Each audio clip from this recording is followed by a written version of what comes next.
गांव का नाम है बड़वाना, जो शहर से काफी दूर और जंगलों से घिरा हुआ है। बड़वाना अपने आप में एक शांतिपूर्ण गांव था, जहां लोग एक दूसरे की मदद करते और एक सादा जीवन जीते थे। लेकिन एक रात पूरे गांव में खौफ का माहौल बन गया। रात के समय गांव के प्रधान रामधारी की हत्या हो गई।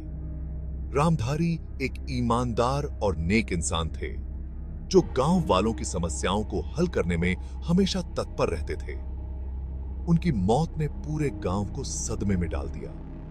उनकी लाश गांव के पास के जंगल में मिली थी और उनके शरीर पर कई घाव थे, जिससे साफ था कि उनकी हत्या की गई है। रामधारी की मौत के बाद गांव में पुलिस का आना जाना शुरू हो गया। इस केस की जांच के लिए शहर से इंस्पेक्टर वीरेंद्र को बुलाया गया। वीरेंद्र एक तेज तर्रार पुलिस अफसर थे, जो अपने काम के लिए जाने जाते थे। उन्होंने गांव में पहुंचकर सभी से पूछताछ शुरू की।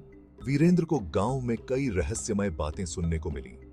कुछ लोगों ने कहा कि उन्होंने रात के समय जंगल में कुछ अजीब और गरीब आवाजें सुनी थीं, जबकि कुछ ने कहा कि रामधारी का किसी से झगड़ा हुआ था।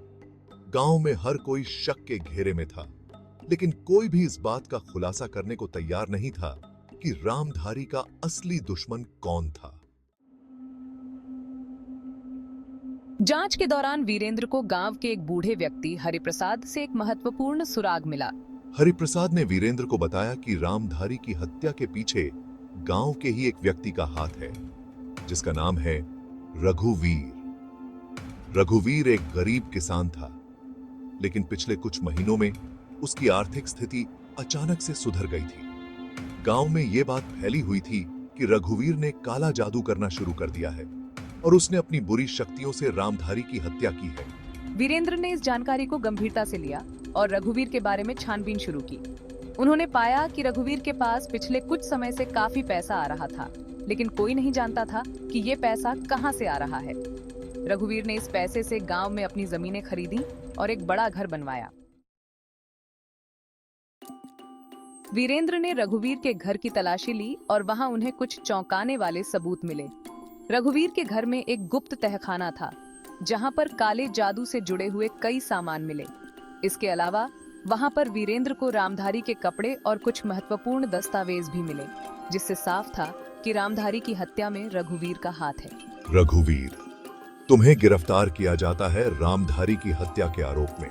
रघुवीर को गिरफ्तार कर लिया गया और उससे कड़ाई से पूछताछ की गई। आखिरकार रघुवीर ने सच उगल दिया। हाँ, मैंने ही रामधारी की हत्या की, क्योंकि उसने मेरी अवैध गतिविधियों का पर्दाफाश करने की धमकी दी थी। मैंने काला जादू और डर का माहौल बनाकर गांव वालों को अपने कब्जे में करने की कोशिश की थी, लेकिन रामधारी मेरी राह में सबसे बड़ा रोड़ा बन गए थे। रघुवीर को अदालत में पेश किया गया, जहां उसे रामधारी की हत्या का दोषी पाया गया और उसे उम्र कैद की सजा सुनाई गई। गांव के लोग वीरेंद्र के आभारी थे, जिन्होंने इस जटिल केस को सुलझाया और गांव में शांति बहाल की। यह केस हमें सिखाता है कि बुराई कितनी भी शक्तिशाली क्यों न हो, अंत में सच्चाई और न्याय की जीत होती है। रामधारी की मौत ने गांव वालों को एक सबक सिखाया कि बुराई कितनी भी शक्तिशाली क्यों न हो, अंत में सच्चाई और न्याय की जीत होती है।